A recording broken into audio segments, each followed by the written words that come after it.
Hello everybody, welcome back to the channel. I got an amazing article for you guys today talking about the housing market. Now, on my last video, it was basically I found an article, and this was literally yesterday, saying that forget it, there's gonna be no crash, it's all baloney, blah blah blah. They said that if you watch my last video, the article claimed that the bottom, and this I think was coming from Goldman Sachs, but basically it was gonna bottom out around June, and it is just smooth sailing from then on, and it's just gonna start to climb. And then here you wake up today and you get this uh, article from Business News, basically claiming that we should expect another 15% drop in home prices this year. So, as you can see, if you just Google housing news, there's an article for everybody. If you want the housing market to crash, there's an article for that. If you want the housing market to boom, there's an article for that, which makes you think that the truth is probably going to be somewhere in the middle.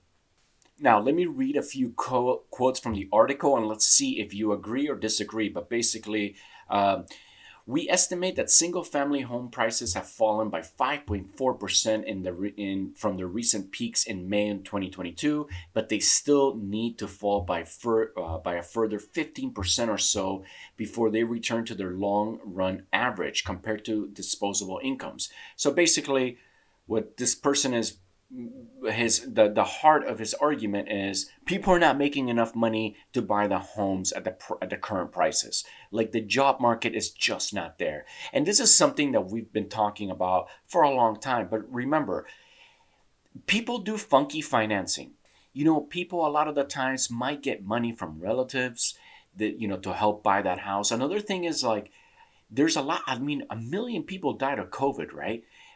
Just in the United States. That's a lot of people. That's a lot, and mainly old people. So you could see situations where there's people that got money, right, from inheritance. Now, I know that percentage is going to be small, but as a whole, like, you could see that you don't always need to have a $250,000 job, right, or a combined income of 250 to basically afford to live anywhere in a lot of parts in the United States in nice neighborhoods. What's happening is people get they might get $50,000 from a relative, and suddenly that puts them they put more money down, which basically makes the math work, right?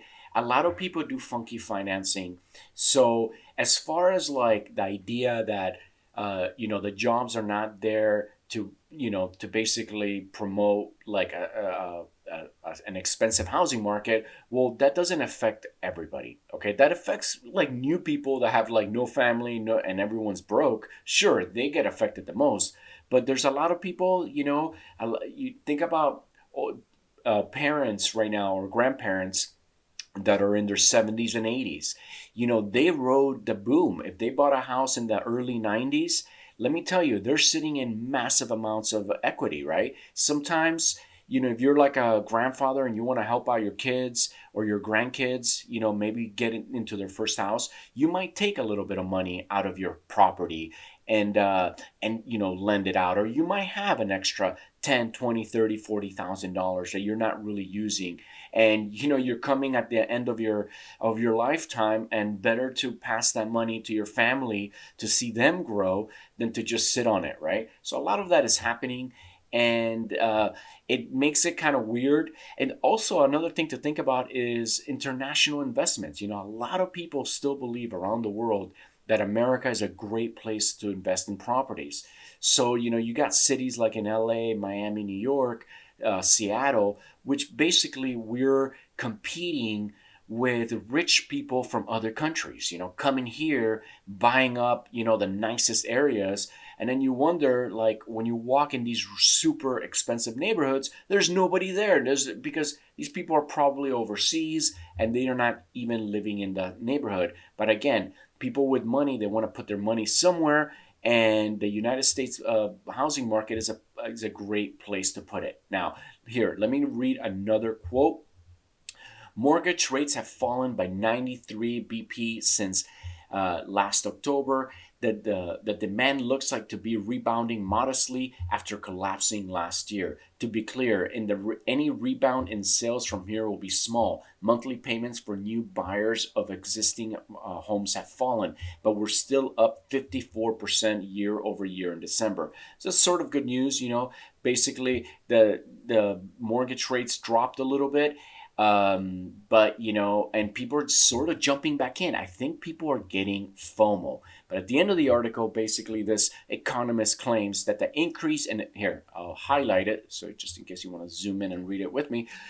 The increase in existing home supply, meanwhile, appears to have stalled in December, with inventory of single-family homes unchanged at 3.4 months of current sales. But we remain confident that inventory will rise before long, especially as the downward adjustment in price accelerates. So this economist is basically, his claim to fame is saying that there's going to be a lot more houses in the market come this summer, and that is going to make a buyer's market. Remember, last year was a complete seller's market, so we might be, going into a buyer's market, which will, again, with more inventory, and if people really want to sell their house, the prices are going to have to come down because, buyers always try to negotiate down, right? If a house is being sold for $500,000, it is very normal for you to come in and offer $450,000, and, you negotiate somewhere in the middle somewhere, right? And that's going to happen when people have more options and not that many buyers. Okay, guys, so what do you guys think? I want to hear your thoughts. Please comment down below. Is the market going to boom or is it going to crash? It's a good question. Look at the stock market right now. It's doing pretty good, 34,000.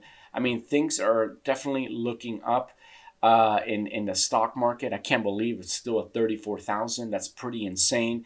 So it's up 215 points as of right now. So things are, you know what?